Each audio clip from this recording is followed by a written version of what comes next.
Namaskaram friends. So in this video, I am going to talk about important issue related to science and technology in the second week of April 2023. So here I am talking about 20 to 25 important topics on technology, and these issues are very significant, or you can say these issues are occurring in the second week of April 2023.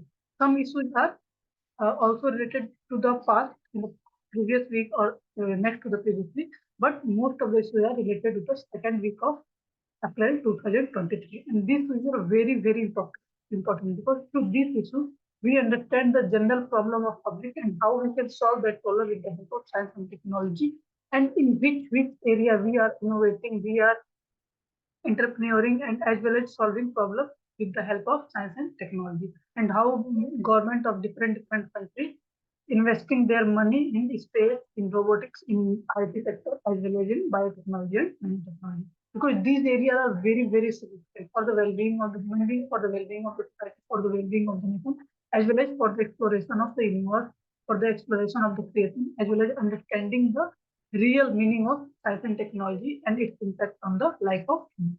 Okay, so just a minute. Let's. So this issue are related to the second week of April 2023, and science and technology is the core aspect of it. So let's talk about the issue related to science and technology.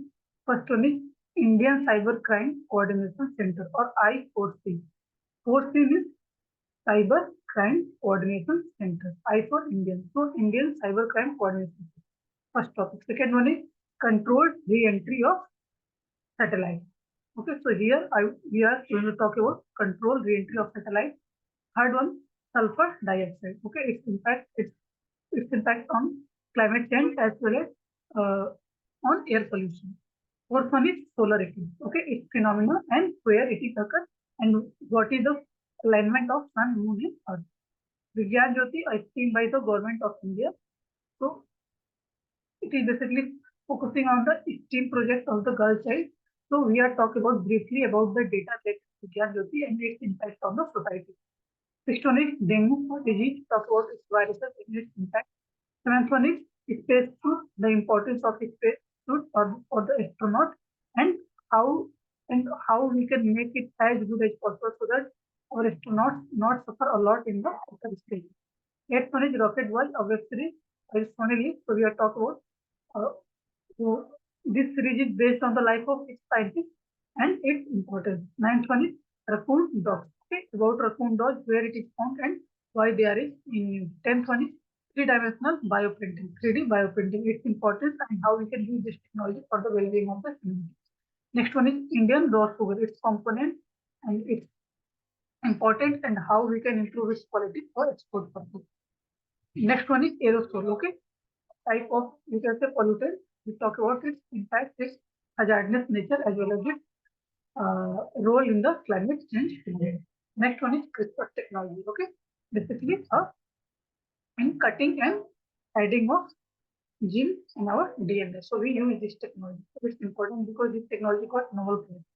Next one is GPT-4. Okay, related to AI. We talk about it. 15th one is generative AI. It's important and its significance.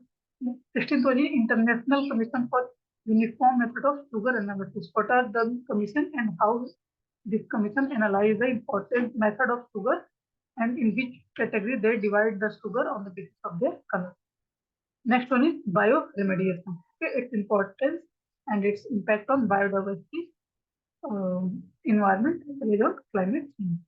Next one is GSLV MK its feature and its weight as well as what is the payload of satellite which are embedded on it to launch into the geostationary or lower or orbit or geosynchronous orbit.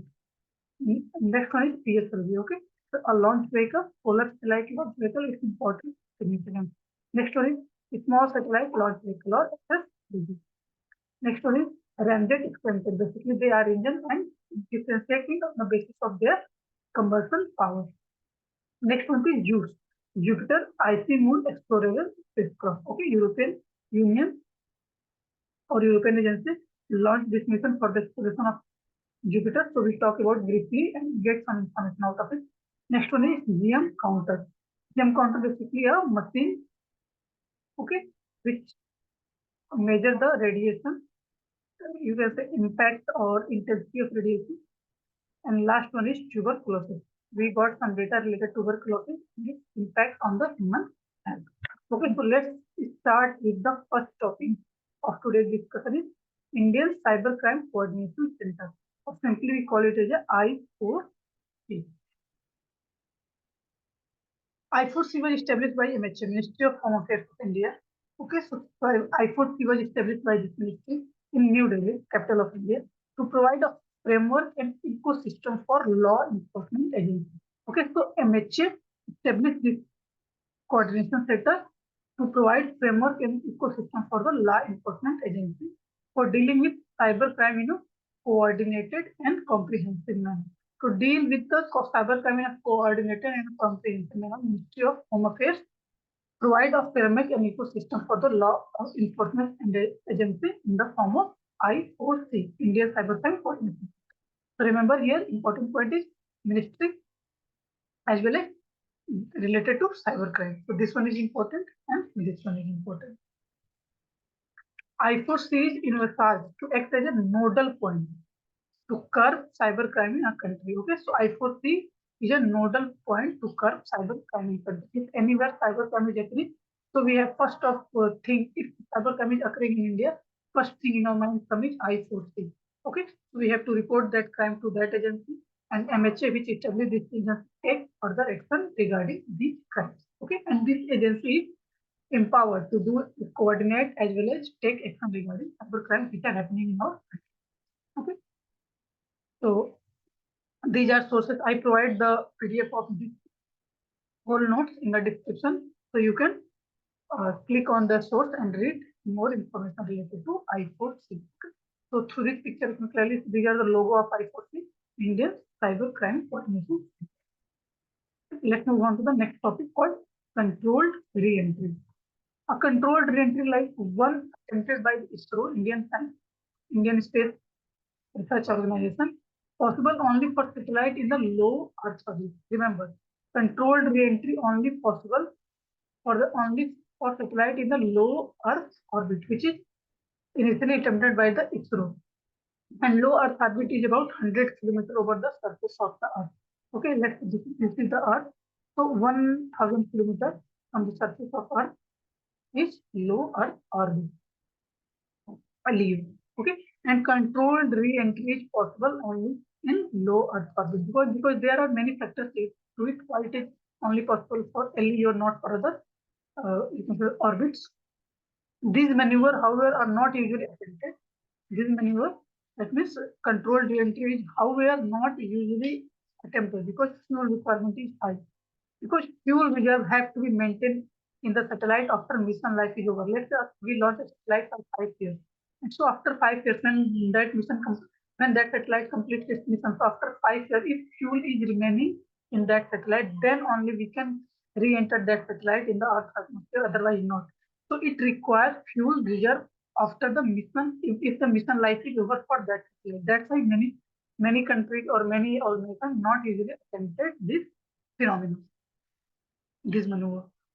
And this is impossible for satellite placed in geostationary and geosynchronous orbit. We talk about it, this maneuver is possible only for LEO orbit, not for Earth orbit, because it required fuel and geostationary and geosynchronous orbit are located about 36,000 kilometers from the surface of Earth. So re-entering satellites from that height to the Earth's atmosphere require lots of fuel. So it is generally impossible, and many organizations, many countries are not interested. So geosynchronous orbit is the time taken by a satellite to orbit the Earth matches with Earth rotation. Okay, so at that height, at 36-kilometer height, time taken by the satellite to orbit the Earth matches with the Earth rotation. Okay, 24 hours take 24 hours to rotate around its axis. So satellite also takes 24 hours to rotate to complete one revolution around the Earth.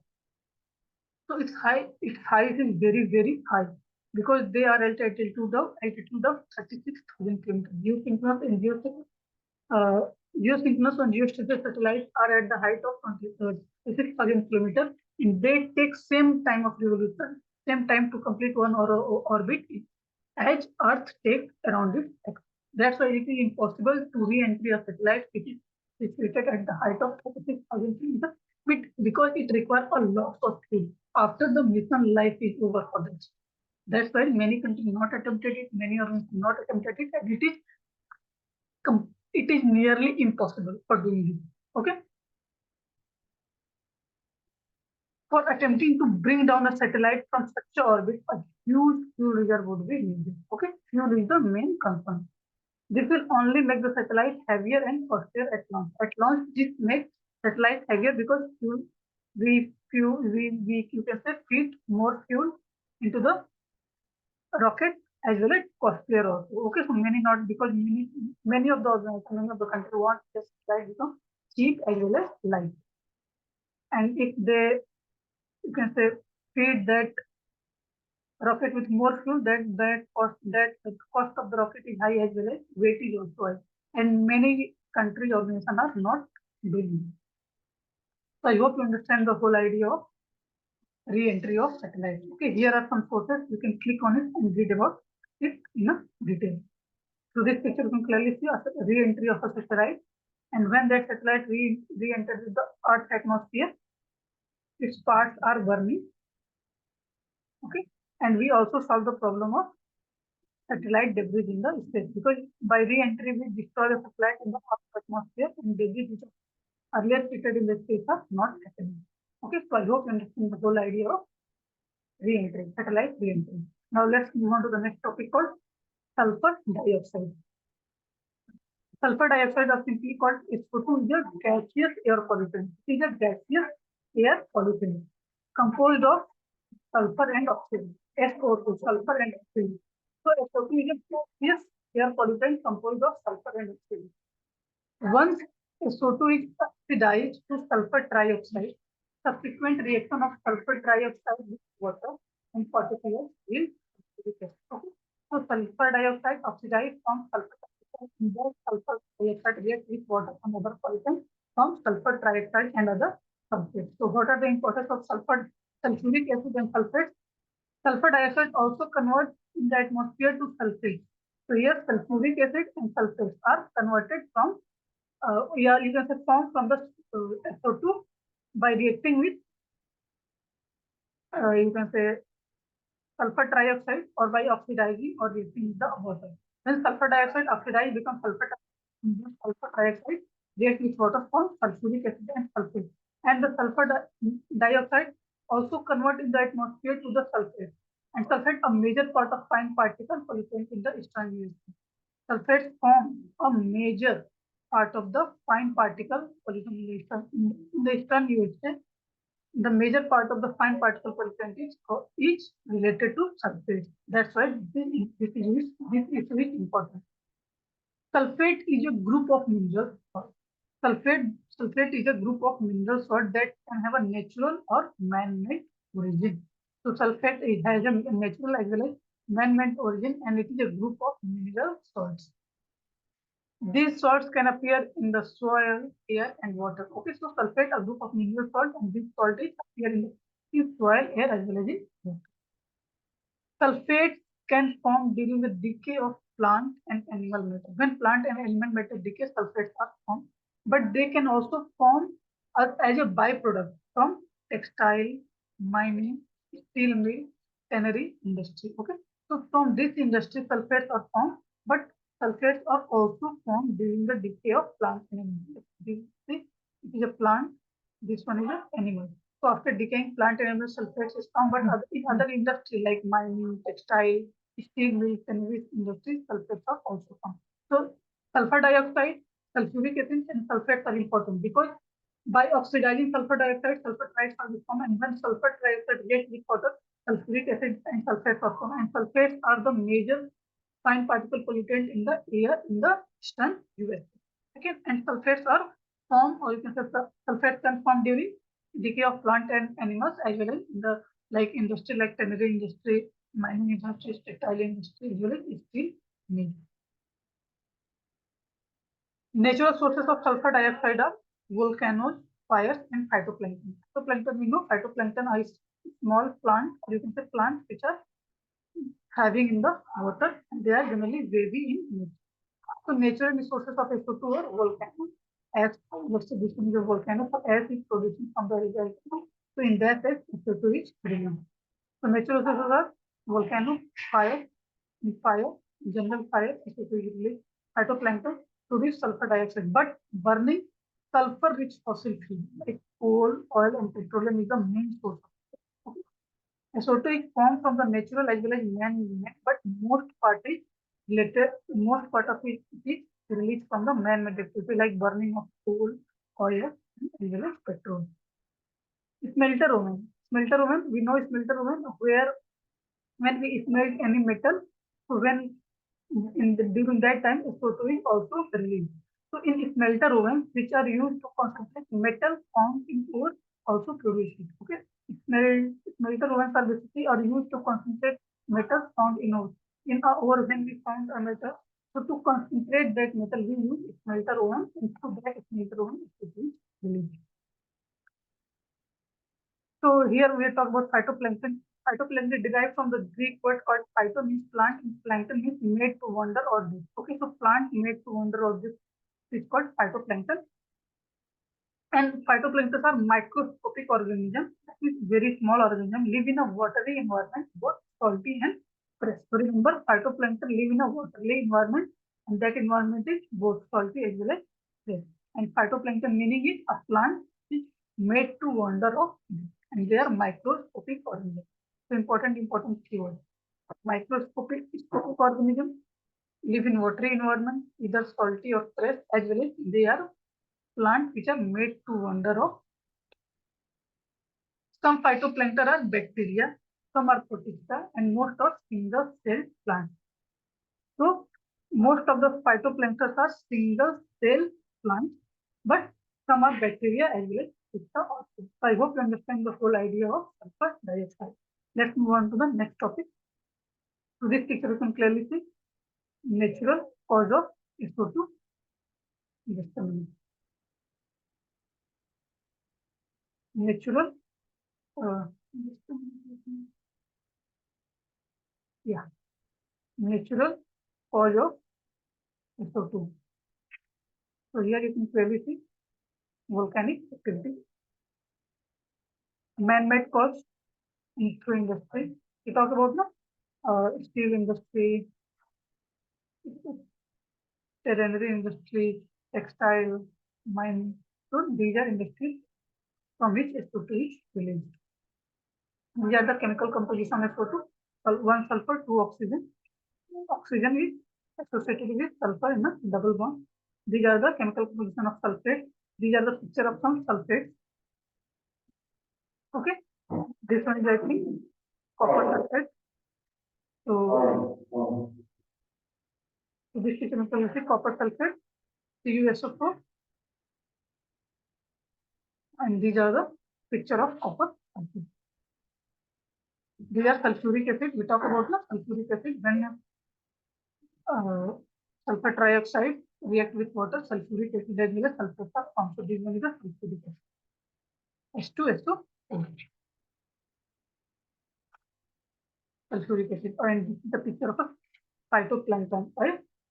You can say a plant made to wander, and these are microscopic as well as live in watery environment, both salty as well as fresh.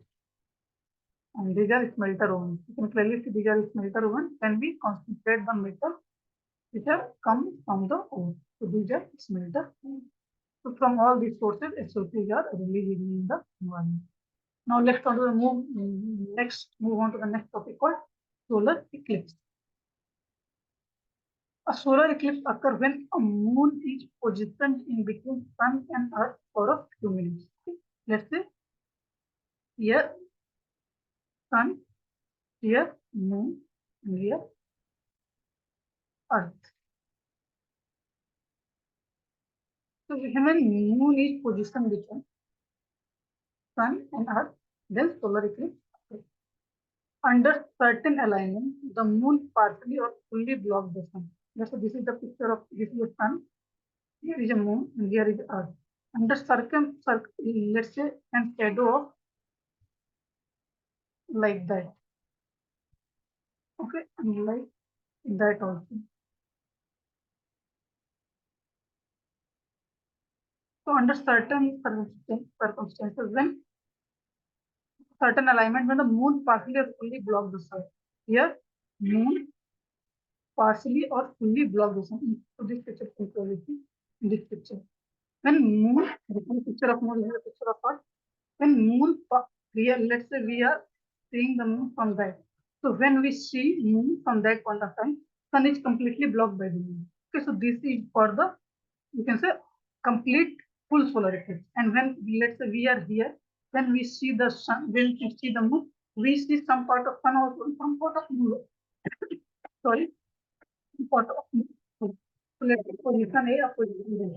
So from position A, and here position from position A, we see a full solar eclipse, and from position B, we see partial solar eclipse. So here is also under certain alignment, moon partially or fully block the sunlight and still cast its shadow on Earth.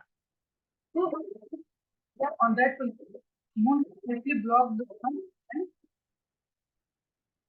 I'm sorry, I think something going on behind. So at this point, moon completely block the sun and project its shadow on the Earth, and here moon partially block the sun and project the shadow of the Earth. Under certain alignment, the moon partially or fully block the sun's light and it casts its shadow on Earth. That is why there can be partial or total solar eclipse depending on how much portion of the sun disk gets hidden by the moon. So how much portion of the sun disk gets hidden by the moon decide the partial and total solar eclipse.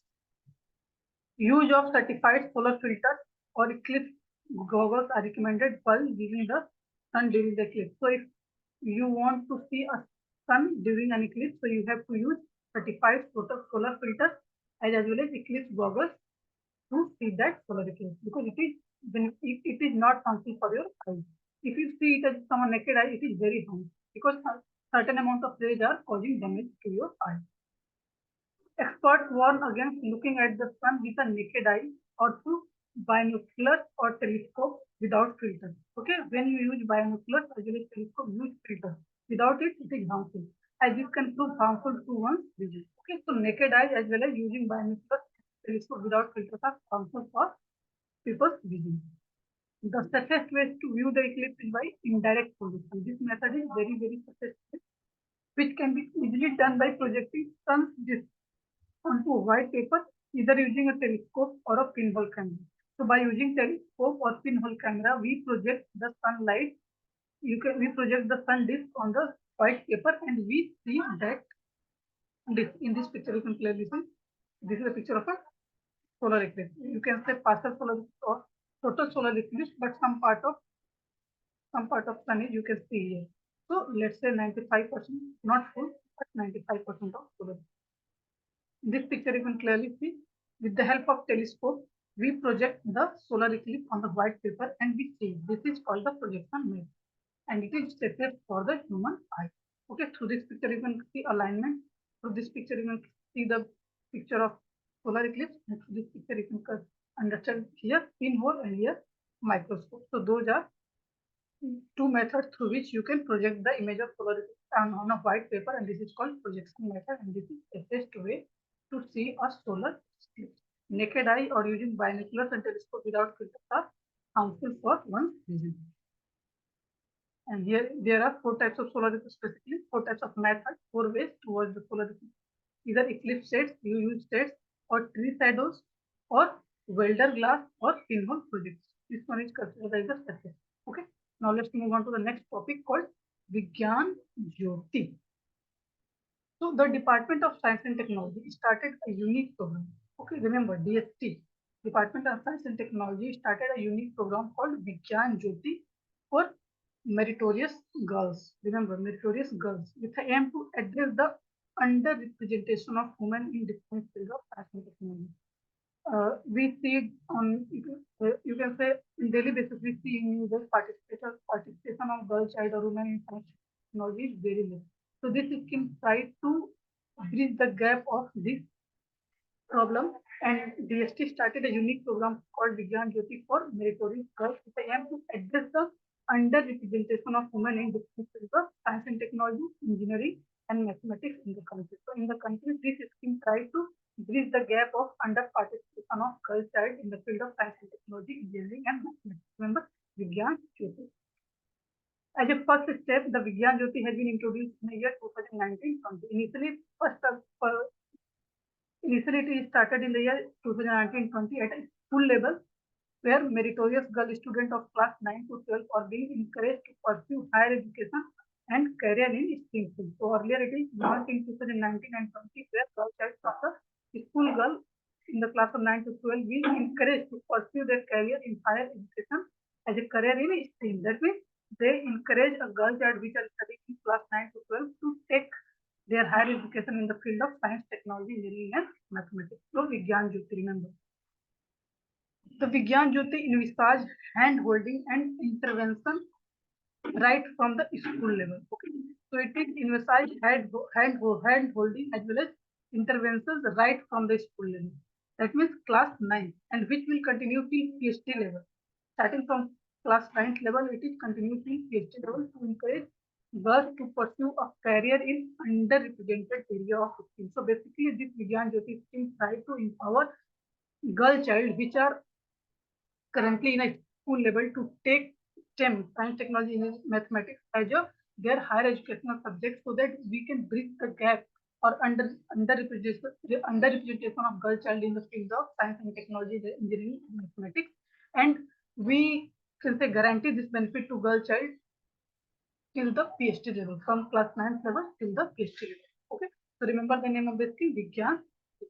So this logo you can clearly see the logo of Vigyan Jyoti, Government of Science and Technology, and empowering girls in STEM. So theme in its logo, the two important theme is empowering girls in STEM as well as Department of Science and Technology. Here, girl child, and this is the image of, you can say, basically a light bulb in which is a symbol of science university. Now let's move on to the next topic called dengue. Dengue is transmitted by several species of mosquitoes within a genus Aedes.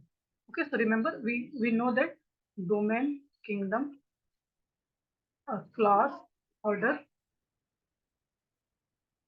family, genus, and species. So these are the division of hierarchy of the life form. So dengue is transmitted by several species here. Several species of mosquito within the genus Aedes. So genus of the mosquito is Aedes, and dengue is transmitted by several species of mosquito.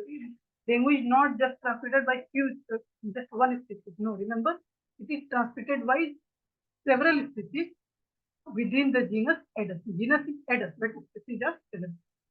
Symptoms include fever, headache, muscle and joint pain, and the characteristic skin rash that is similar to measles. Okay, so the symptoms of dengue is similar to measles, and the symptoms of fever, headache, muscle and joint pain. There are four types of dengue strains, and type 2 and 4 are considered to be the most severe and normally require hospitalization. There are four types: type 1, type 2, type 3, and type 4. But type 2 and type 4 are very dangerous, and normally it requires hospitalization. So remember, there are many types of dengue as well as many species are causing transmitting dengue.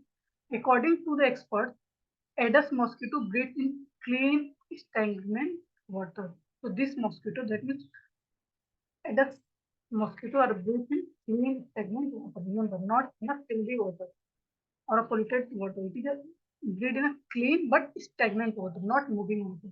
So let's say if we keep clean water for few days on a place and that water is clean, these mosquitoes are breed into it, and this is a very high chance of spread of dengue in that region. These mosquitoes are also vectors to chikungunya, yellow fever, as well as Zika virus.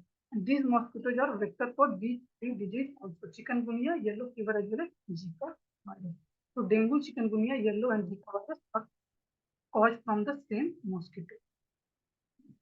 That means these mosquitoes are act as a vector for these three diseases also. Dengue and chikungunya are caused by the bite of Aedes aegypti mosquito, which breeds in a clean water.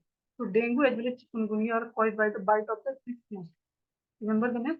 See, in yellow fever and Zika virus, species are different, but their gene is same. And the gene for dengue and chikungunya are caused by the bite of Aedes aegypti mosquito. Remember, Aedes aegypti mosquito. And Aedes is the gene of this mosquito. The Anopheles mosquito, which cause malaria, can breed in both fresh and muddy water. Okay, so that mosquito, Anopheles mosquito, which cause malaria. So you can say mosquito of malaria can breed in both fresh and muddy water, but mosquito of dengue is breed only in clean and stagnant water. Remember, Anopheles mosquito is related with malaria. Aedes aegypti is related with dengue, and this Aedes aegypti is also act as a vector for chikungunya, yellow fever, as well as Zika virus. So remember few important topics related to this is a dengue mosquito, mosquito which causes dengue. Aegypti. And let's move on to the next topic called space suit. Space suit.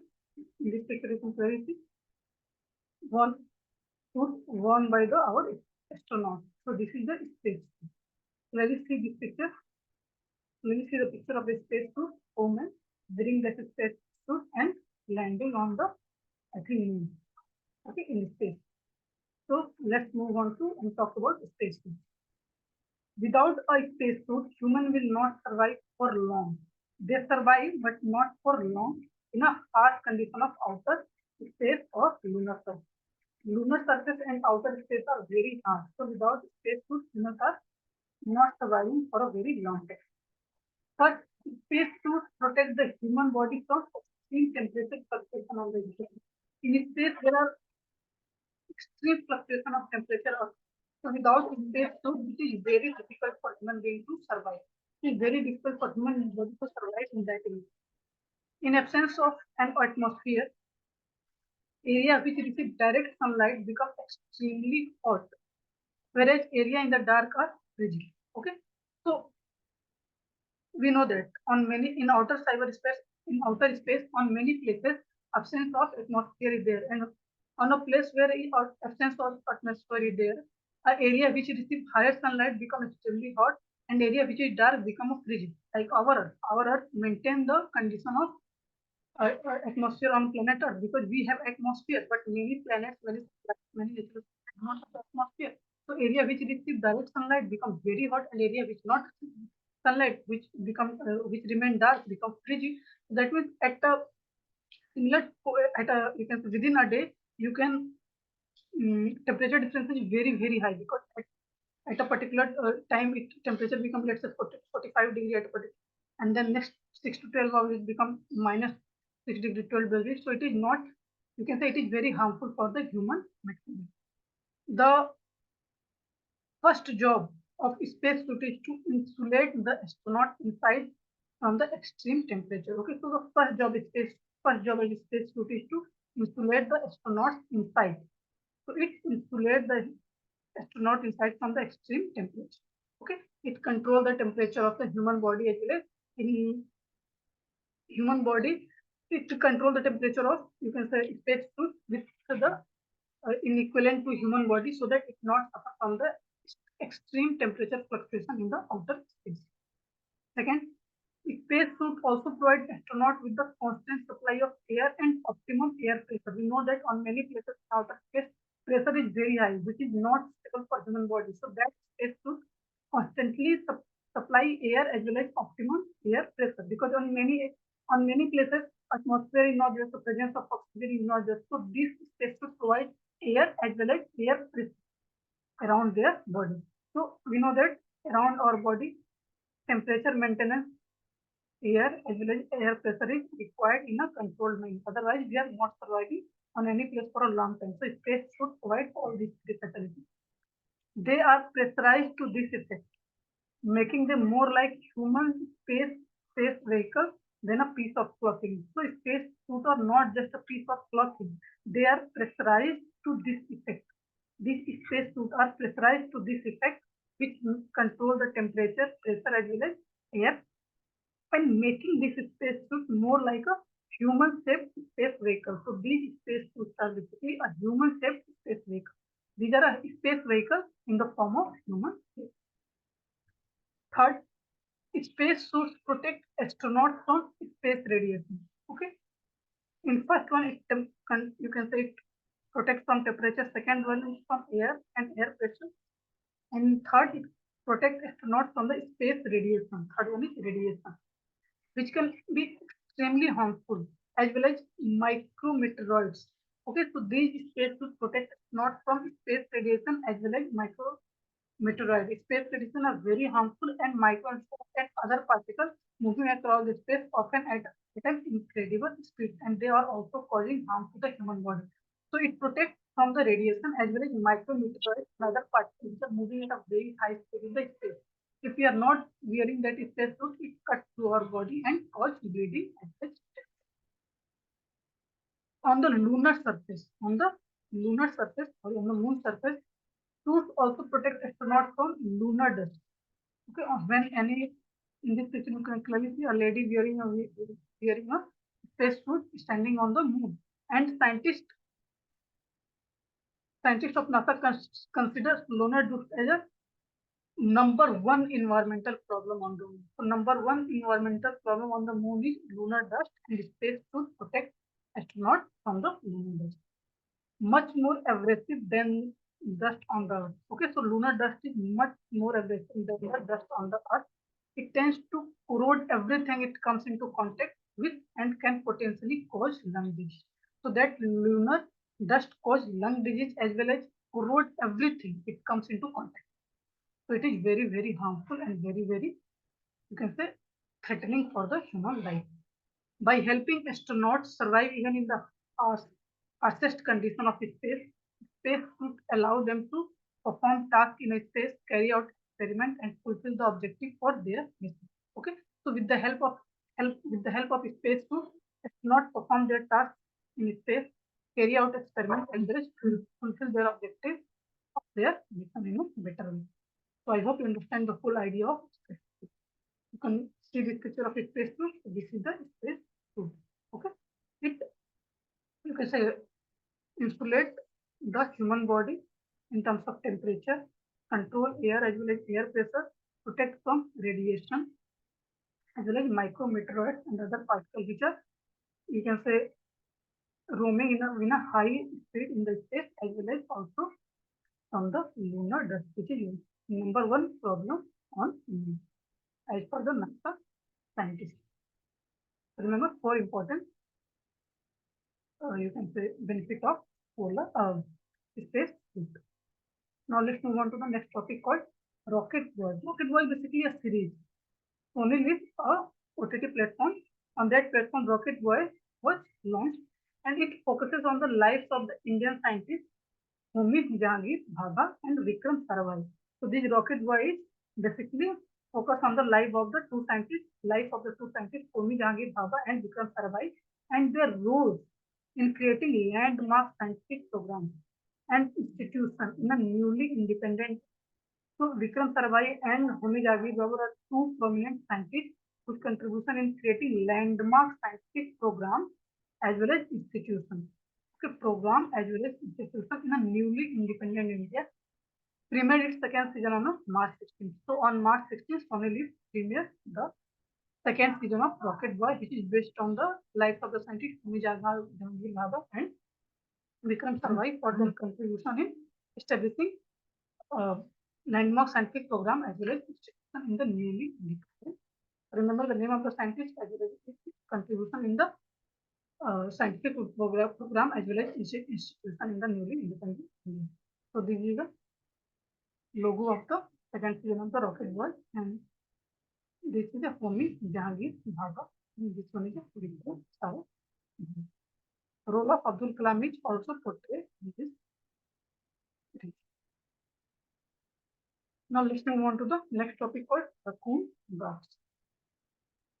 Raccoon dogs are neither dogs nor raccoon, as the name suggests. Raccoon dogs. Raccoon dogs are neither dogs nor raccoons.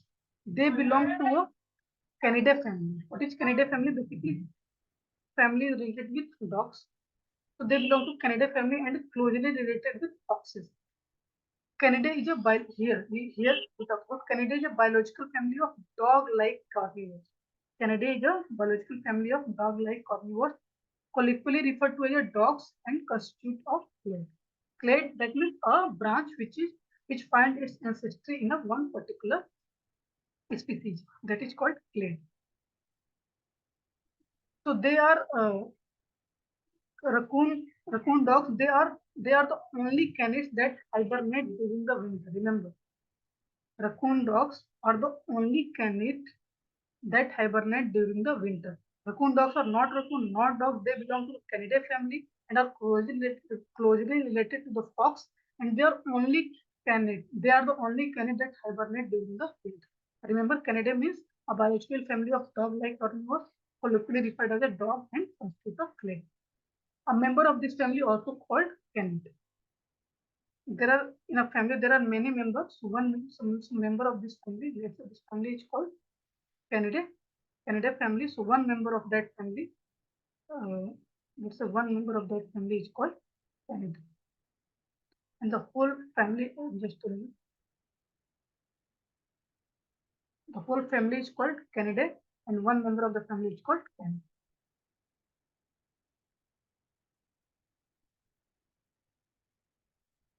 So what is caledogram? Because caledogram is related with Canidae.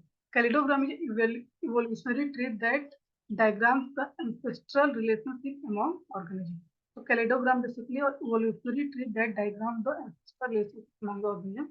Within a caledogram, a branch that includes a single common ancestor of all its descendants are called clade. What is clade? Within a caledogram, a branch. What is caledogram? Caledogram is an evolutionary tree that diagrams the ancestral relationship among the organisms, and within the caledogram, a branch that includes a single common ancestor. Remember, a single common ancestor, or and all of its descendants are called clade. So in this picture, clearly see this one is a clade, this one is a clade, this one is a caledogram, and here what this green one is called clade because it represents the single ancestry of all the this one, this one, this one. They go here, here, here, and they find the single ancestor. So in the whole caledogram, this is a clade. This one is a not clade. Just a minute. This one is also clade. This one is a not clade because it is not quite single ancestry because that find ancestry here, that find ancestry here, but this one is find ancestry there. This one is not clade. This one is also not clade because this one, this one, this one, this one find ancestry here. But this one and this one find their ancestry here. So this one is not clear. All this one find ancestry here, and this one is find ancestry here, not here.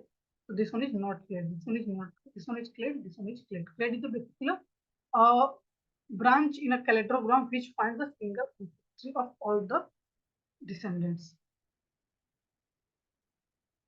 Uh, these are various type of caledogram.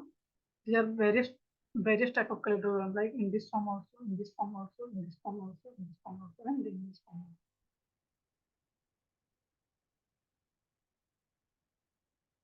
So here some data related to raccoon dogs. Raccoon dogs are originally from East Asia, like Philippines, Indonesia, Cambodia, Vietnam, Myanmar.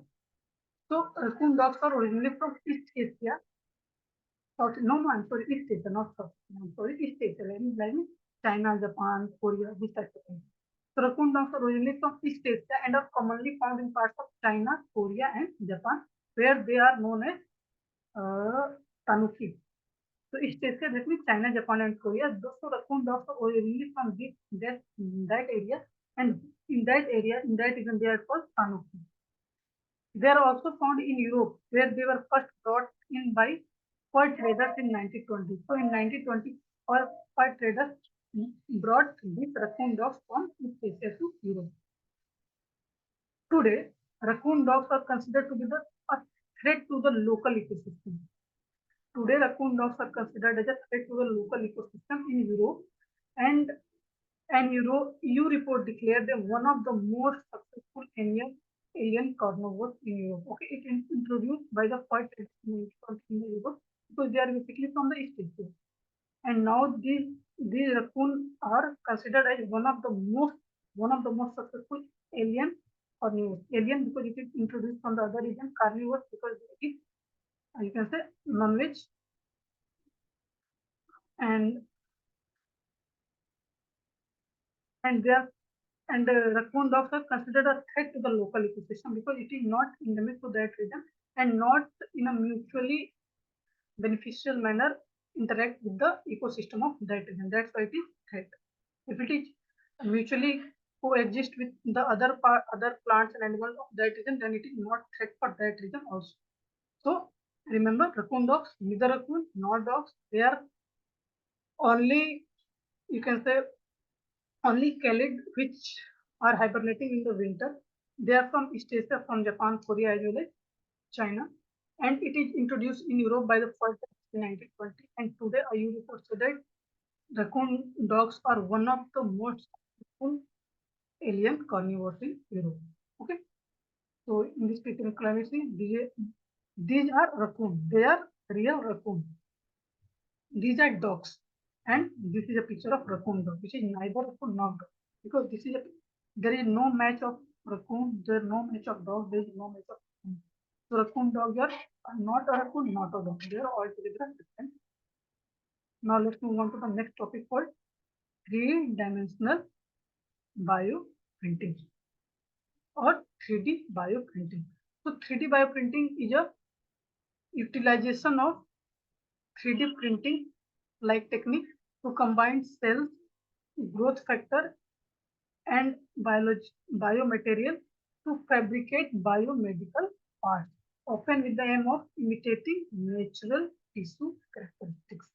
Okay, so 3D bioprinting is a utilization of 3D printing technique to combine cell growth factor and biomaterial to fabricate biomedical plant. If we want to fabricate a biomedical plant, we combine cell growth factor as well as biomaterial. And the aim of this 3D bioprinting is imitating natural tissue characteristics. Okay, let's say if there is a problem in the heart of any human being, so we imitate the you can say natural tissue characteristics of heart, and we produce heart with the help of 3D. Very very new technology and very helpful. Generally, 3D bioprinting can utilize a layer by layer method. It utilize 3D bioprinting utilize a layer by layer method to deposit material known as bioinks. So material which are helpful in forming a you can say uh, biomaterials, or you can say materials which are helpful in forming that biological parts are called bioinks. And 3D bioprinting utilize a layer by layer method to deposit this material. Material known as bioinks and 3D printing utilize layer by layer method to create tissue-like structure that are later used to various medical and tissue engineering fields. So you can say printing of these bioproducts are very very useful in various medical and tissue engineering fields. So remember, 3D printing utilize layer by layer method. That is first layer, second layer, third layer, fourth layer, and with the help of that layer, they form a tissue-like structure, and these materials are called bioinks. Like in our normal 3D printing, we use ink to print a color print. So here they use bioink, or you can say material to print bio, and these are very helpful in medical as well as there are many applications of 3D bioprinting in the medical field. An infant patient with a rare respiratory disease known as trichobronchomalacria or TBM was given a tracheal splint that was created by 3D printing. This one is a you can say application of 3D bioprinting. A infant patient with a rare respiratory disease known as TBM or trichobronchomalacria was given a transil splint.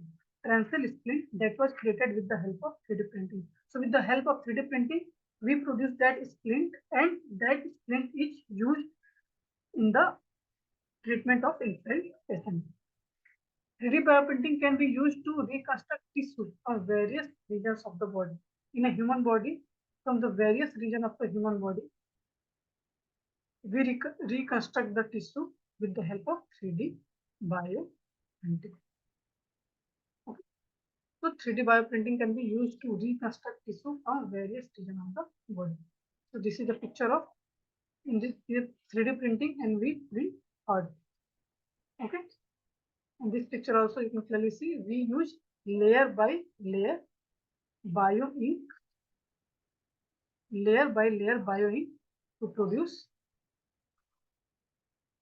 bio like heart, kidney, liver, whatever it is. So depend on the bio ink, what type of bio product we want to produce. So this is layer by layer, and this is the complete formation of a biological tissue. Now let's move on to the next topic called Indian raw sugar. Just a minute. Two specific advantage of Indian raw sugar. First one is it is free from dextron. What is dextron? Dextron is a bacterial compound formed when sugar can stay in the sun for too long after harvesting. Let's say we harvest sugar cane today, but we left that sugar cane in the field for 24 to 48 hours. Okay, and after that we crush that and produce, you can say,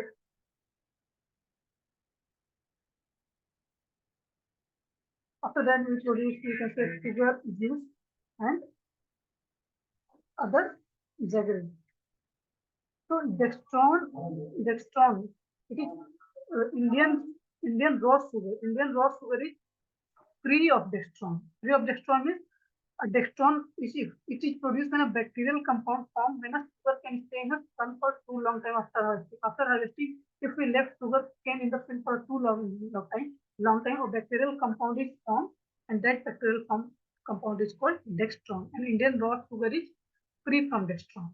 What are the negative impact of dextron on our raw sugar? Indian raw sugar, there is no dextron, as it is produced from fresh cane crushed within 12 to 24 hours of harvesting. Why Indian sugar or our raw sugar has no dextron? Because we produce raw sugar from the fresh cane, which is crushed within 12 to 24 hours of harvesting. We crush the sugar cane within 12 to 24 hours of harvesting, and we produce a sugar. So it is free from dextron, because dextron is a bacterial compound which is produced when we left the sugar cane for a long amount of time. But in Indian sugar, we crush the sugar cane within 12 to 24 hours, and we produce the sugar. The cut to crush time is 48 hours or more in Brazil. Okay, so we left the sugarcane for more than 48 hours. That means dextron is present in the sugar of Brazil. Second, Indian milk food supply raw with a very high polarization, 98.5 to 99.5%. So Indian mills supply raw sugar with a very high polarization. Very high polarization means 98.5 to 99.5. What is polarization? Polarization is a percentage of sucrose present in the raw sugar mass. So in the raw sugar mass, what is the percentage of sucrose? It's called polarization. And high polarization means a good sugar. The more the polarization it is, it is only 96. The raws from Brazil, Poland, and Australia, the easier and cheaper it is to refine. When polarization is high in the raw sugar, it is easier and cheaper to the refine.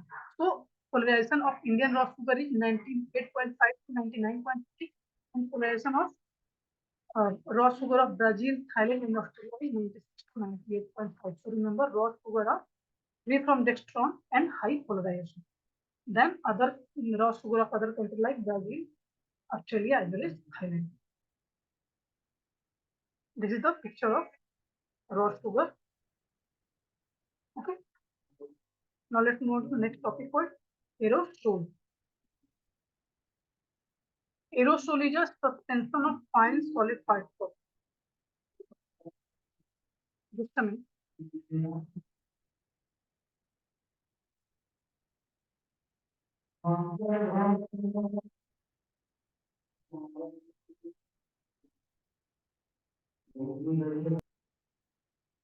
Okay, so yeah, so let's start with aerosol. Okay, some problem is there, so that's why I suffering this problem.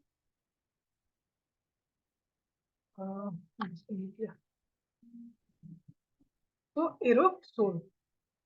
So an aerosol is a suspension of fine solid particles. Remember, suspension of fine solid particles or liquid droplets in air or another gas. So gas, liquid and solid. So aerosol is a suspension of fine solid particles, liquid droplets in air or another gas. So when another gas or liquid droplet of air or fine solid particles suspended in the air, this is called aerosol. Basically, in this picture, you can clearly see aerosol. These are the natural aerosols. These are suspended in the atmosphere. These can be solid particles, fine solid particles, liquid droplet, or another gas which are suspended in the air. These are natural aerosols and these are man-made aerosols which are generally many people using DO. Okay, so these are man-made aerosols. So they are fine suspended solid particle, liquid droplet, or other gas. Aerosols can be natural or anthropogenic. Example of natural aerosols are fog, mist, dust, forest exude, and geyser steam. So geyser steam, forest exude, fog, mist, and dust are example of natural aerosols. And anthropogenic aerosols are particulate air pollutant (PMP) or not PMP, PM 2.5 PM10. So particulate matter and smoke, which are released from cigarettes and other stuff. So smoke as well as particulate air pollutants are the example of anthropogenic aerosols, and natural aerosols are fog, mist, dust, which are naturally fog is naturally formed, mist is naturally formed, dust, which is released in the construction sites, fog during winter or during morning seasons, morning times, forest exudes that means uh, from the trees in the forest exudes are released, as well as geyser streams. So these are the natural, these are anthropogenic. Aerosol influence climate in two primary ways. Because the aerosols influence the climate in two primary ways. First one is by changing the amount of heat that gets in or out of the atmosphere, or by affecting the way cloud form. So aerosols affect the formation of clouds as well as amount of heat that get in or go out of the atmosphere. So it change of amount of heat, exchange of amount of heat as well as cloud formation is affected by the aerosol.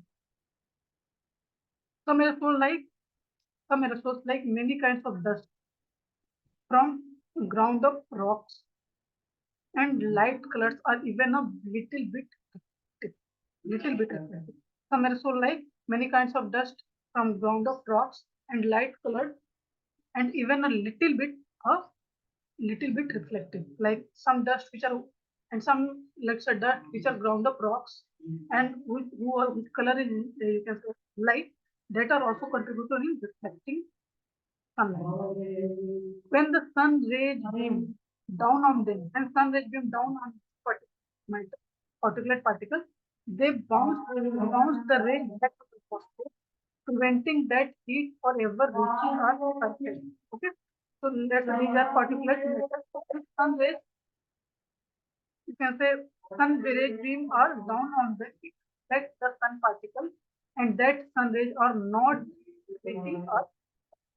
Remember, they are hampering cloud formation, changing exchanges of heat, as well as some particles which are light in color reflect some dust which are light in color reflect the sunlight too.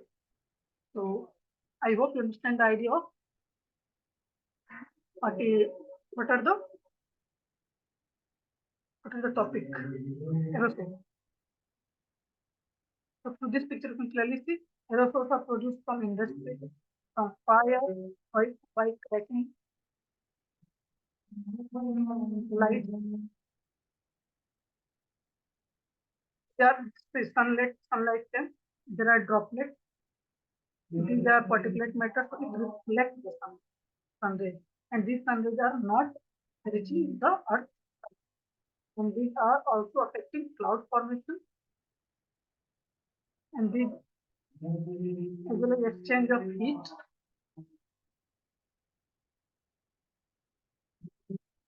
And these are small aerosols which are reflecting sunlight as well as they become when in the aerosols are released from industry, when they come to outer sphere where light air is light, then this aerosol plum. These are natural source of aerosols, volcanoes, by shipping, man-made, rain, festivals, in festivals when we crackers,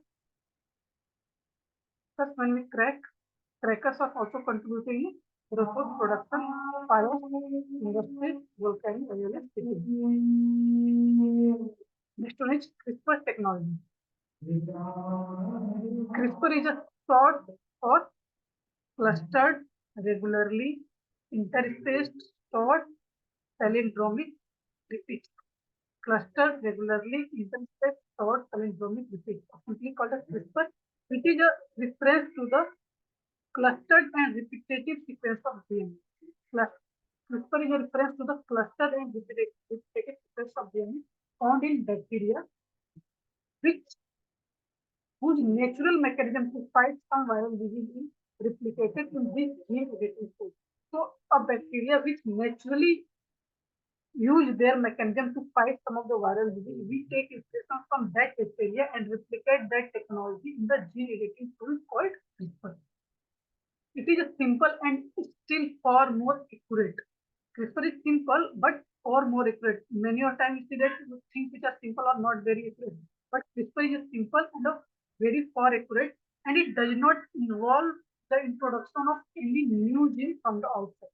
CRISPR does not involve the introduction of any new gene from the outside, because many a time it causes a problem when we introduce a new gene from the outside. But CRISPR not involve the introduction of any new gene from the outside. A bad stretch in the DNA sequence. Let's say in a DNA sequence, a bad stretch is present.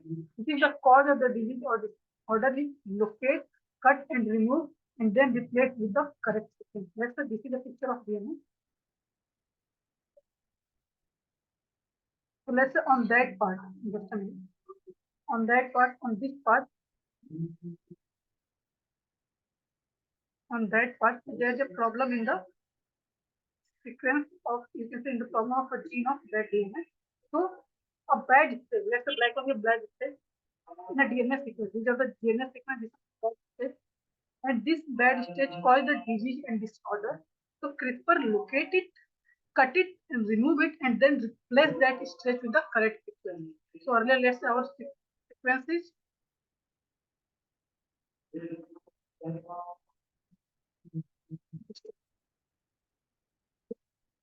for locating a bad stretch. So just a minute. Let's say earlier our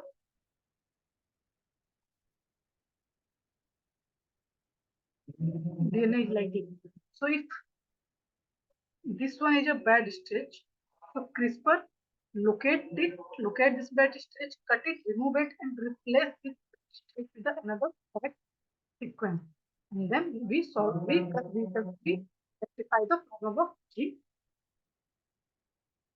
And the tool used to achieve this are not mechanical but biochemical.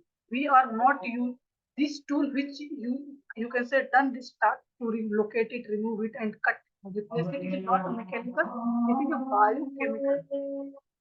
That means specific protein and RNA molecule do this task. Specific RNA molecule and protein do this task. It is not mechanical, it is biochemical. Very, very important, because in mechanical there are, if we do that task, other errors are other problems are also caused, because mechanicals are always not reliable. So in biochemical, which is very reliable, because in biochemical we you can say utilize specific protein and RNA molecule to done that. The technology replicates a natural defense mechanism in some bacteria. We know that some bacteria are naturally combat some viral disease using their mechanism. So this technology replicates the natural defense mechanism in some bacteria that uses a similar method to protect itself from the virus. So that bacteria uses same technique to protect itself from the virus. We imitate best defense mechanism with the technology. The first task is to identify the particular sequence of gene where the problem is and that causes the problem. So gene that causes the problem, our primary task is to identify that particular sequence of gene. Once that is done, then we identify RNA molecule is programmed to locate this sequence. So, okay, so RNA molecule locate that sequence. We first identify the sequence, RNA molecule locate the sequence on the DNA strand, just like to find or search something in a computer. So, RNA molecule find that that gene sequence. After this, a specific protein called Cas9. Remember, RNA molecule identify or you can search RNA molecule locate the sequence and a specific protein called Cas9, which is often described as a genetic seizure, is used to break the DNA strand at a specific point and remove the bad. Okay. So RNA molecule locate and Cas9, which is a special protein, cut it and replace it. A DNA strand, when broken, has a natural tendency to reattach and heal itself. When we cut any DNA sequence, it is a natural property of DNA sequence that it can reattach and heal itself. But we add another correct gene sequence instead of left that gene in a broken part because it can bad sequence can regain. If the auto repair mechanism is allowed to continue, because it is auto repair, it has the you can say it is a specific quality. It has the characteristic that it can heal itself. A DNA strand, when broken and has a natural tendency to reattach and heal itself. But if we auto repair mechanism is allowed to continue, the bad sequence can regrow and we again do this process in a repetitive manner. That's the first RNA molecule uh, locate that gene sequence, Cas9 protein, cut it, and if we left that gene, so that it has an automatic characteristic that gene sequence, you can say, reattach and heal itself. But if we continue that process, then growth of bad sequence again takes. So scientists intervene during the auto repair process. Scientists intervene during the auto repair process by supplying the correct sequence of genetic code which attach to the broken DNA strand. So we attached a correct gene sequence to that broken part. So it is very, very important. Remember, RNA molecule, specific protein, as well as locating the correct sequence, locating the gene where problem is there. We cut it, replace it, remove it, and then attach another correct sequence so that we do not left a chance of regrowth of bad stretch of DNA again on that point. So remember, CRISPR-Cas technology, very, very important, very, very important, because through this technology, we solve many problems which is occur from the, you can say, mutation in our DNA, mutation in our genes. This is a picture of, complete picture of it, Cas9, a protein which cut it, guided RNA, locate it. So let's say this one is a cut. This is a sequence which we cut that sequence and then attach a correct CRISPR-Cas9 cut the target DNA and we attach a new correct DNA to this. Okay. So this one we locate, this one is a bad sequence, we cut it and we test another. Cas9 is a teaser and this is a search tool. This one is also CRISPR technology. Here you can clearly see and then insert a new gene. Here we cut it, we clearly introduce a new gene. Here you can we attach a new gene sequence to that part. Okay. Now let's move on to the next topic called GPT-4. GPT-4. AI powerhouse OpenAI launched GPT-4. Okay. OpenAI is AI powerhouse. Okay, so AI powerhouse OpenAI announced GPT-4. The next big update to the technology that powers ChatGPT, is a AI empowered. Just